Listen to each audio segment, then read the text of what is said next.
اعوذ باللہ من الشیطان الرجیم بسم اللہ الرحمن الرحیم۔ سورہ توبہ کی آخری آیتیں پڑھ رہا ہوں۔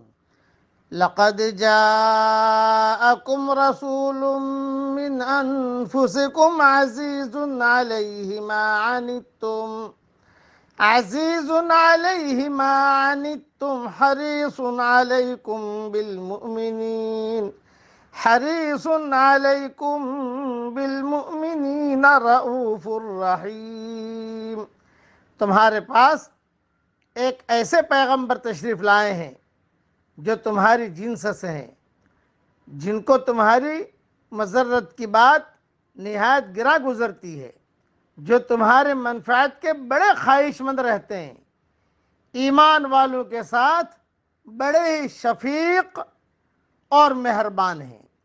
فَإِن تَوَلَّوْا فَقُلْ حَسْبِيَ اللَّهُ، پھر اگر روگردانی کرے تو آپ کہہ دیجئے میرے لیے اللہ کافی ہے۔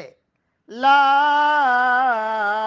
الہ الا ہو، اس کے سوا کوئی معبود نہیں۔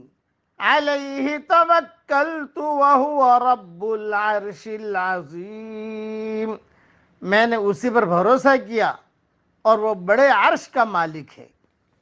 بس یہ مختصر میں نے پڑھا ہے، اس کی تفصیل اور تشریح انشاءاللہ ریاض و تفسیر میں دیکھ لیجئے گا، لیکن یہ کہ تمہاری ہدایت اور تمہاری دنیاوی اور اخروی منفعت کے خواہش مند ہیں اور تمہارا جہنم میں جانا پسند نہیں فرماتے، اسی لیے حضرت محمد صلی اللہ علیہ وسلم نے ارشاد فرمایا کہ میں تمہیں تمہاری پشتوں سے پکڑ پکڑ کر کھینچتا ہوں، لیکن تم مجھ سے دامن چھڑا کر زبردستی جہنم کی آگ میں داخل ہوتے ہو۔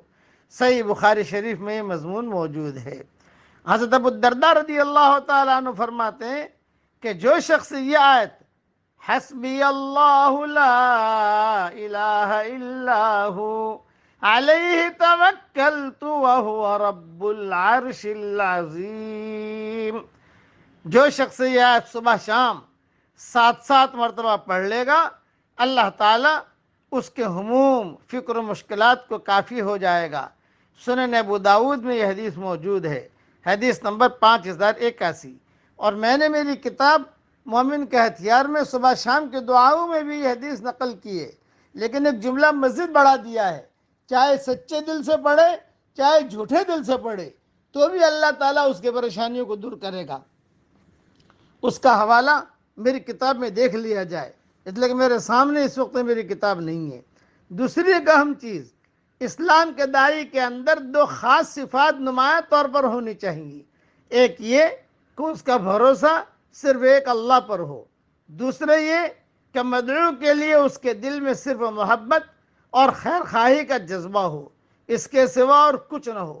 اگر مدعو کی طرف سے طرح طرح کی شکایتیں پیش آتی ہیں تو اس کے اور داعی کے درمیان قومی اور مادی جھگڑے بھی ہو سکتے ہیں۔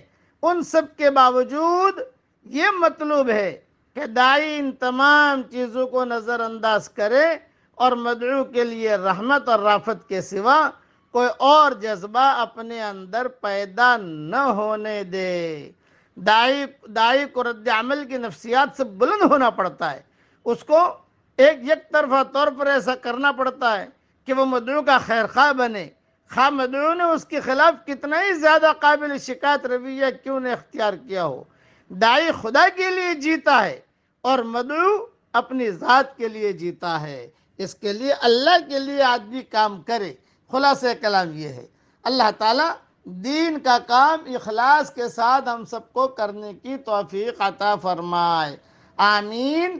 وآخر دعوانا ان الحمدللہ رب العالمین۔